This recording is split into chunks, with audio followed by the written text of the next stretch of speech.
Thank you for joining us on Aso Briefing. Today, I am Joy Annie. Our top stories.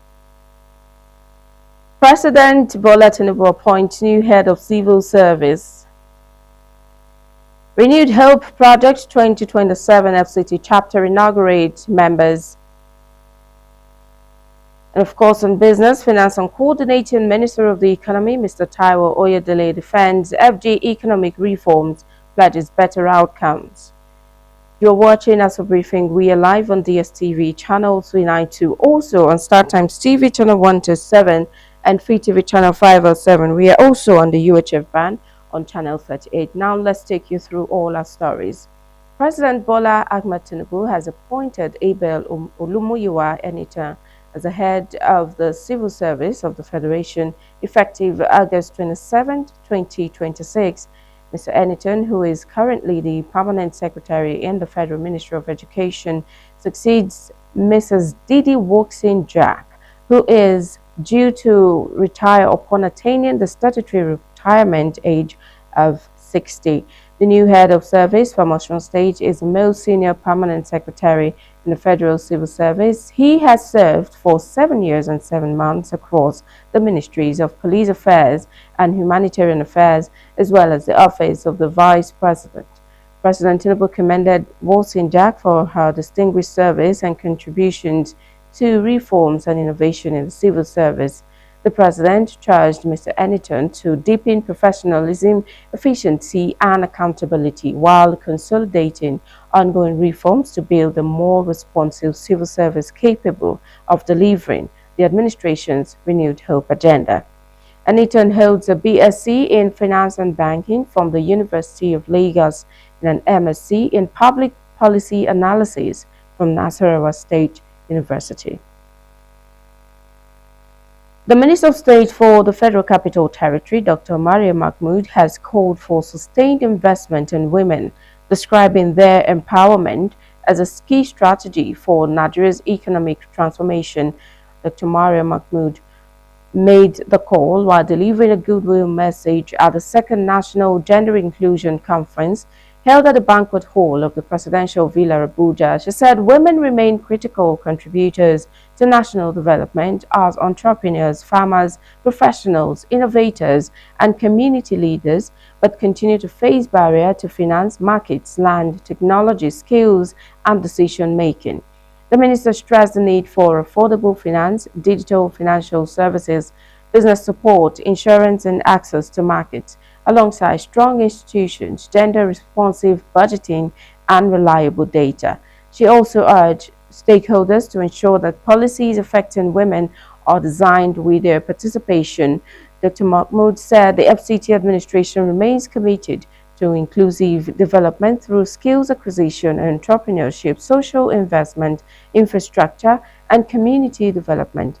She urged the private sector, financial institution, development partners, and civil society to move beyond resolutions and measure progress by tangible economic outcomes for women. Now, still on the FCT, the Federal Capital Territory Administration has partnered with the National Union of Dispatch Riders and Mail Operators of Nigeria, NUDMON, to identify and flash out criminal elements operating as dispatch riders in Abuja. The mandate secretary of the FCT Transportation Secretariat, Chinedum Elechi, disclosed this on Wednesday at a meeting with members of the union in Abuja. He said the partnership follows the development of a membership database, online portal, and identification numbers designed to distinguish genuine riders from unidentified operators. Elechi expressed concern over the activities of unidentified dispatch riders, including the alleged use of delivery boxes to conceal illegal items. He said the new identification system would enable authorities to isolate bad operators while protecting legitimate riders, assuring the union of the full support of FCT Minister Mr. Nyesom Wike and the Transportation Secretariat. Earlier, the Association National President Emanuela Kwagede said the initiative was designed to give every registered rider a unique and variable identity.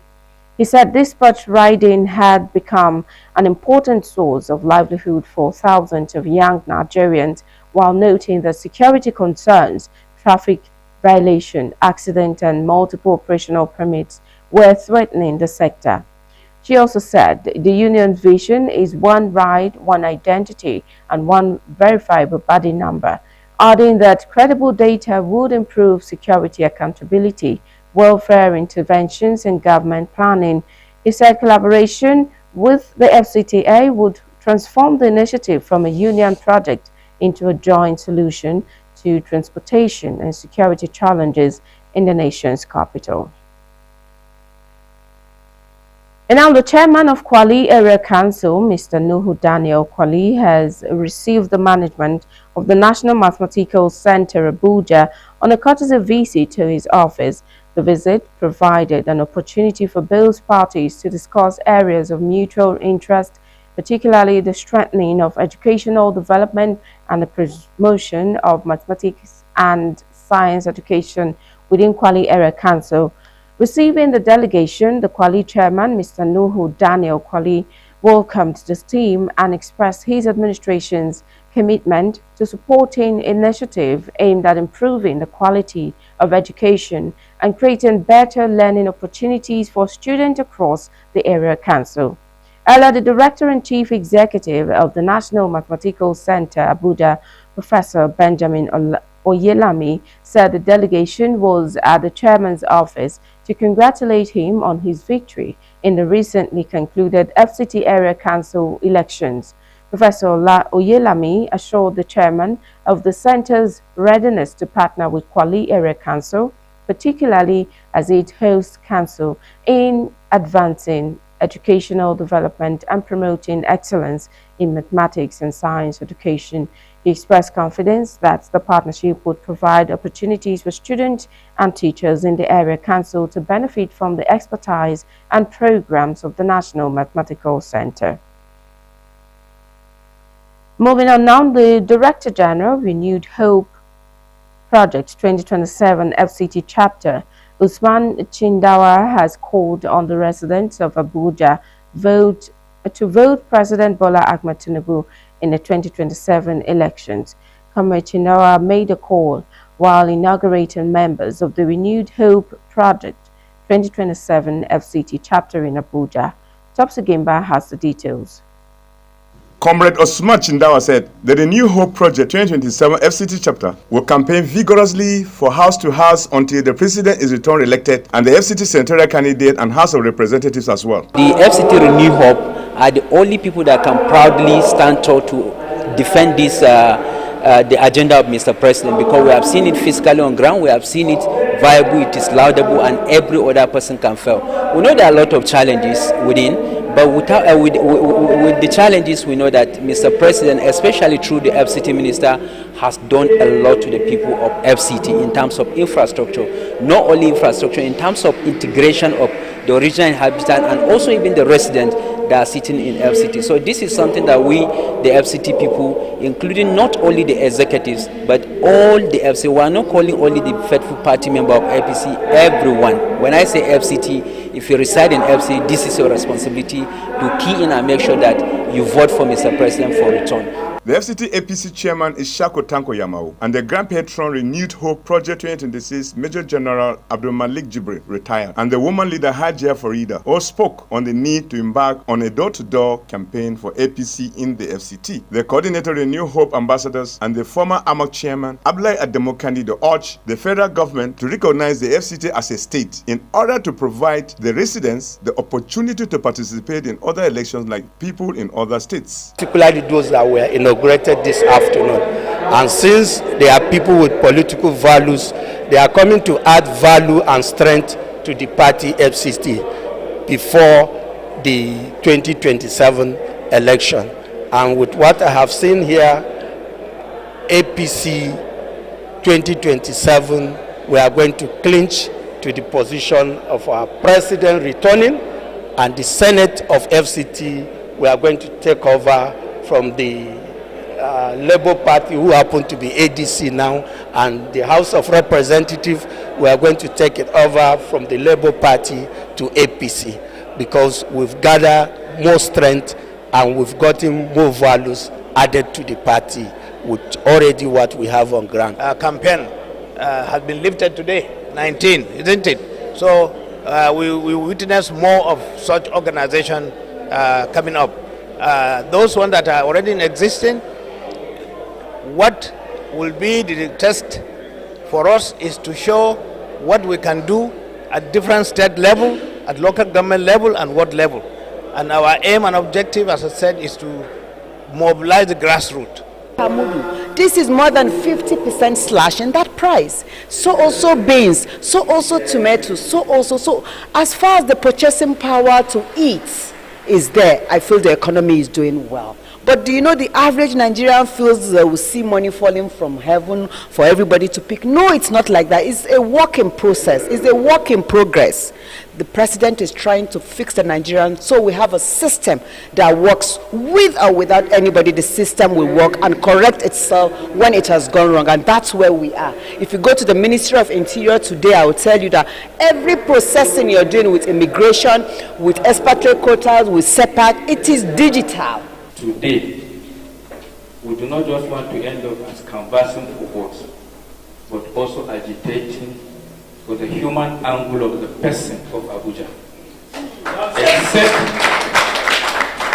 And why I'm amplifying this is for this, our national officers, like I said, they have a better reach than some of us. They can talk to Mr. President, we may not be able to see Mr. President. We are canvassing for Mr. President. They can talk to Vice President, they can talk to most of the senators. Our hands may not reach there, but they can do that for us. And even our religion agrees that you should love for your brother, you love for yourself. The coordinators of the Renew Ambassadors FCT chapter sworn in were unveiled at the occasion yesterday. Topsy Gimba reporting for Aso Television News. The FCT coordinator renewed hope ambassadors for President Tinubu re-election in 2027, and the former AMAC chairman Abdullahi Adamu Candido has urged the political heavyweights in the FCT to set aside their differences and work for the victory of APC in 2027. Adamu Candido gave the advice during a media chat in Abuja. Topsy Gimba again is standing by with that detail. The FCT coordinator, Renewed Hope Ambassadors, and the former AMA chairman, Abdullahi Adamu Candido, said the Renewed Hope Ambassadors will work hard to bring back people feeling abandoned by the party's leadership to return and work for the victory of President Bola Tinubu in 2027. He said he shared the sentiment of these aggrieved leaders of the party in the FCT, but however called on them to set aside their personal grudges and work for the party's victory in 2027. The FCT coordinator, Renewed Hope Ambassadors, said the achievements of President Bola Tinubu in the FCT are feasible and require support. You in FCT, have you not seen development? Whether you live in the capital city, has the face of the capital city not been changed with infrastructure? If you live in the suburb, have the government not reached the nooks and crannies that has never been done before now? Have we not seen development? So if we're asking Nigerians who reside in the FCT, okay, we're asking them to please see reasons with development and to wake up. If they are sleeping, they should wake up. We are going to help them in the election, but they should be seen in the forefront of engagement. They should be seen in the forefront of canvassing for this vote. They should be seen in the forefront of reconciling with their fellow aggrieved colleagues who also aspire to contest this election. As far as we are concerned, we are leaving the issue of reconciliation with the party structure. As for we representative of Mr. President in canvassing for vote, we are helping to canvass for this vote. We are helping to engage Nigeria on them to see reason why Mr. President should secure a second term in the Federal Capital Territory. But as for the reconciliation, we are leaving the party structure to handle that and asking the candidate themselves not to go to sleep, that nothing is free these days, that FCT, we want to win the election and we want to win convincingly, not by any means, but convincingly through the people's votes. He disclosed that the New Hope ambassadors would be speaking in the language of the supporters in order to win more votes for Mr. President in 2027. He concluded by appealing for the media cooperation to achieve these noble objectives. Topsy Gimba reporting for Aso Television News. You're watching Aso Briefing. We are live on the STV channel 392, also on Star Times TV channel 127 and Free TV channel 507. We are also on the UHF band on channel 38. Now we'll take a pause. When we return, Aso Briefing continues.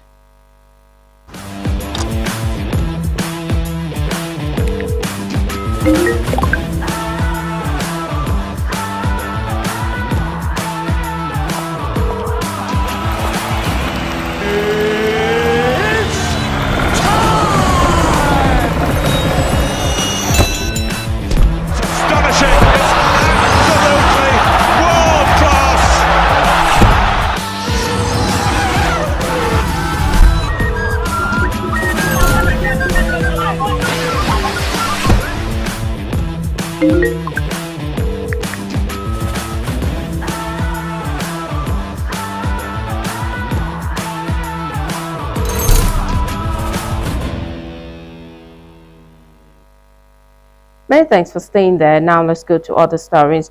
The Nigerian Institute of Town Planners has expressed concern over the flagrant violation of the Abuja Master Plan and the gradual loss of the city green character. The Federal Capital Territory FCT chairman of the institute, Comrade Queen Phillips, stated this at the 2026 Annual Town Planners Day in Abuja. Topsy Gemba has the details. Comrade Queen Phillips said the institute brought stakeholders together to reflect on the challenges confronting sustainable development in the FCT and to examine practical solutions for preserving its environmental assets while ensuring the creation of a livable city. She attributed the distortion of the Abuja Master Plan to interference by authorities, noting that many property owners and developers often ignore professional advice from town planners, thereby worsening the situation. So that we can have livable communities. So for this theme for this year is for us, all the stakeholders to gather. We can see what is happening now, even in this FCT. We can see what happened just a few days back with the flood. If we don't discuss how do we ameliorate this, going forward will be terrible. And how do we get to ameliorate all this? It's for us to all come together, the government, the town planners, all professionals in the built environment are very relevant.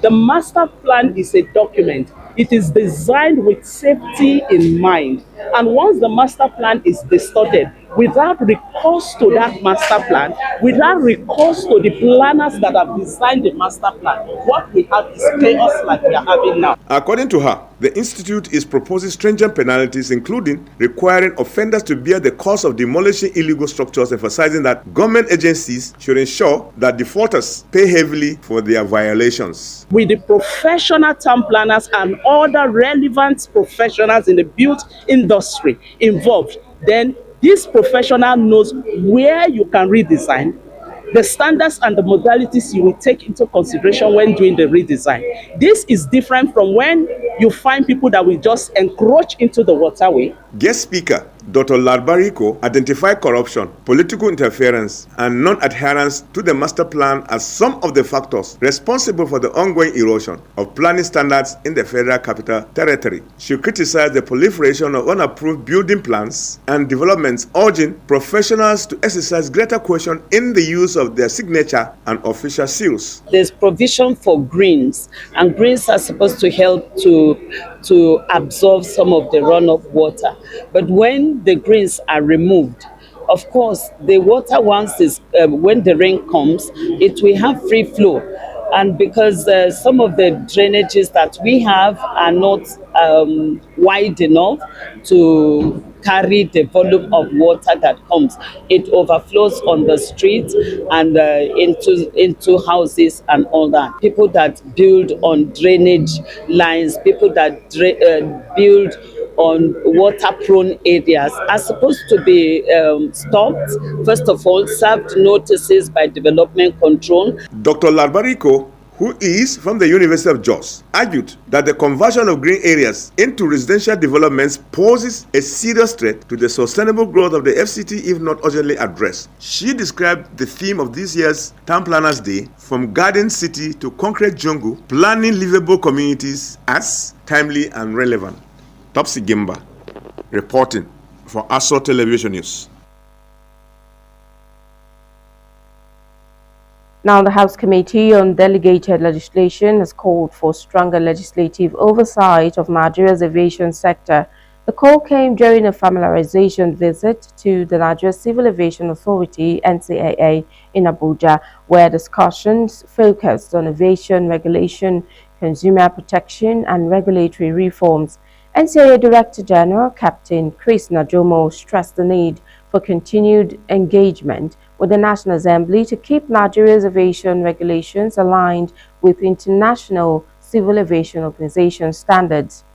Committee Chairman Right Honorable Olufemi Bamishele raised concerns over outstanding statutory remittances by airlines and called for legal provisions allowing immediate deduction and remittance of applicable funds to the NCAA, as the committee also sought answers on recurring flight delays and cancellations.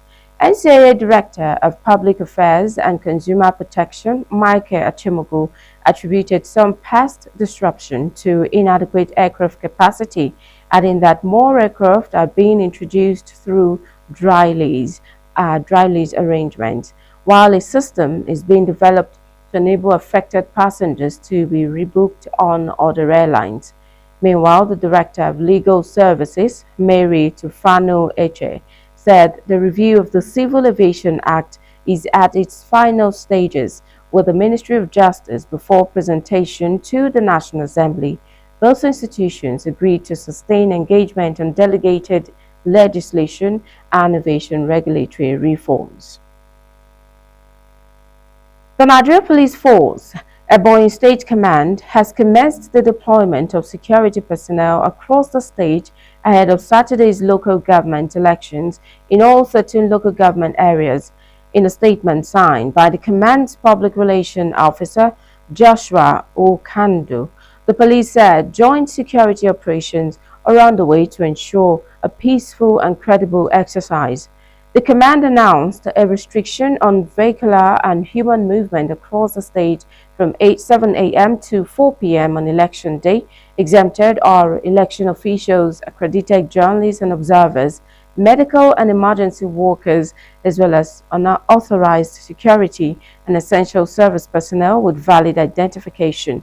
The Commissioner of Police, Hope Okafor, warned politicians and their supporters against proactive acts, stressing that anyone who disrupts public peace will be arrested and prosecuted.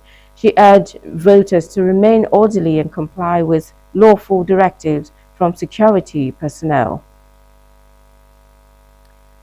Nigeria and the United Arab Emirates have reaffirmed their commitment to strengthening bilateral relations with emphasis on trade, investment, economic cooperation, technology and people-to-people ties. A statement signed by the spokesperson of the Ministry of Foreign Affairs, Kemibie Imomotemi Benfa, said the committee was reaffirmed during a meeting between the Minister of State for Foreign Affairs, Ambassador Shola Enikololaye, and the UAE Ambassador to Nigeria, Salam Said Ashamesi, in Abuja. The meeting reviewed the growth in bilateral trade, which rose to about $5 billion in 2025, as well as the UAE-Nigeria Comprehensive Economic Partnership Agreement, aviation connectivity and cooperation in artificial intelligence and digital technology. Nigeria also reaffirmed its commitment to completing the processes for implementing the agreement and called for the early convening of the Nigeria-UAE Joint Commission. Both countries expressed optimism that stronger political and economic cooperation will boost investment, create opportunities for young Nigerians, and deliver greater benefit to the peoples of both countries. The National Council on Climate Change (NCCC) and other stakeholders are seeking urgent action to provide clean water to residents of Bile community, Rivers State, aimed at worsening health and environmental crisis linked to persistent methane and toxic gas emission from nearby oil infrastructure. The call was made during the launch of 20-minute documentary produced by Corporate Accountability and Public Participation Africa CAPA in Abuja, which depicts the struggles residents face in their bid to survive. Elizabeth Kasham has more. Narrating the ordeal during the launch, Vice President of the Bili Kingdom Youth Federation, Timothy Ogunbiade, said toxic gas leaks from rusted pipelines are threatening lives and livelihood in the community. There is a room in Bili that if you enter it, you have to be on shoe. Because if you don't wear shoe, you can't enter there. Yes, the room is generating heat. We are saying health hazard, come and check the people's health. But what is bringing the health issue is still going on. So the first thing first, this thing has to stop. CAPA Executive Director Mr. Akimbode Oluwafemi described the plight of Bili community as one of many tragic stories unfolding across oil-producing communities. Yet, this supply is grossly inadequate for a community of thousands and thousands of people. Bili is surrounded by water, but its people cannot safely drink. Households now depend heavily on sachet water for drinking, cooking, bathing, and other domestic needs. A bag sells for as much as 1,000 naira, while some families require up to 10 bags a day, an impossible burden for many residents. What we saw, recall the immortal words of the great Abami Edafela Nicola Pokuti that says, water, you no get enemy. But in Bili, the water that once sustained the people, that once sustained the community, has become a source of fear. A representative of the National Council of Climate Change, Mrs. Bernadita Ejiafor, said the documentary is a clarion call for relevant government agencies to begin remediation efforts in the affected community. The NCCC will also do its part to make sure that the climate change issues associated with the community, by way of maybe getting funders to fund such projects, would also be put into the right channels. Because the NCCC is the focal point to a lot of global funds, and we know that if we have projects that are well packaged in this regard, we can also help in sourcing for funding for it. A home to more than 70,000 people, Bili is a major Ijaw coastal kingdom and fishing community in the Gema local government area of Rivers State. But for the residents, the constant bubbling of gas and rumbling beneath the earth has become an unsettling part of daily life, deepening fears over the dangers waiting beneath the surface and the urgent need for action. Elizabeth Kasham, Aso Television News.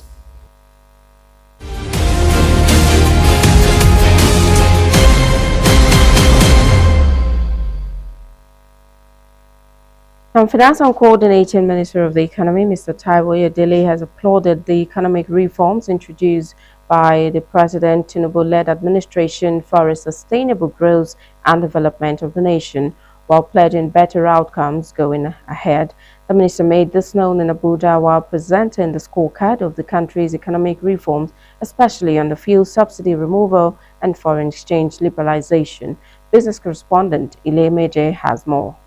Presenting the scorecard of the President Tinubu-led administration's economic reforms, including, among others, fuel subsidy removal, Finance and Coordinating Minister of the Economy, Mr. Taiwo Oyedele, argued that additional resources from the savings had helped to finance higher wages, infrastructural and other government expenditure. Let me talk to you about our methodology, because I'm sure someone is wondering, where did they find these numbers? Before I turn to what these bought, what the reforms bought, and what it prevented, Let me explain how we built this scorecard. The savings from subsidy removal and FS harmonization increased accretion to the Federation account through higher oil and non-oil receipts and reduced encumbrances on future revenue.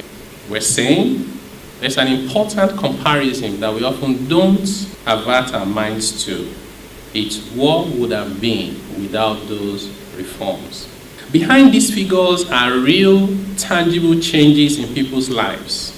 Salaries and pensions paid on time, and long-standing pension arrears finally settled. Before the reform started, 27 states were struggling to pay salaries and pensions.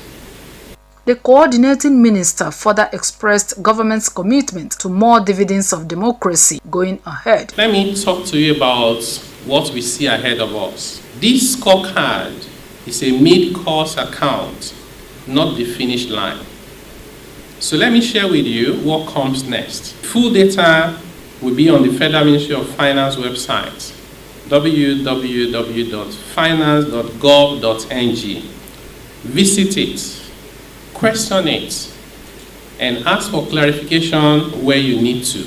On his part, Minister of Information and National Orientation, Mr. Muhammad Idris, highlights efforts of the President to adequate transparency and accountability in managing national resources. Nigerians deserve to know what the reform has achieved, the resources that have accrued from it, and how these resources are supporting the broader objectives of economic renewal, infrastructure development, and indeed improved public welfare. The administration of President Bola Ahmed Tinubu remains as ever committed and is also open to continuous engagement with Nigerians. They urged all Nigerians to remain good citizens by supporting positive government policy and by seeking sensational review of government policies in building the Nigeria of our dreams. Ile Emeje, Aso Radio News. That's Aso Briefing. Thanks for watching. I am Joy Annie.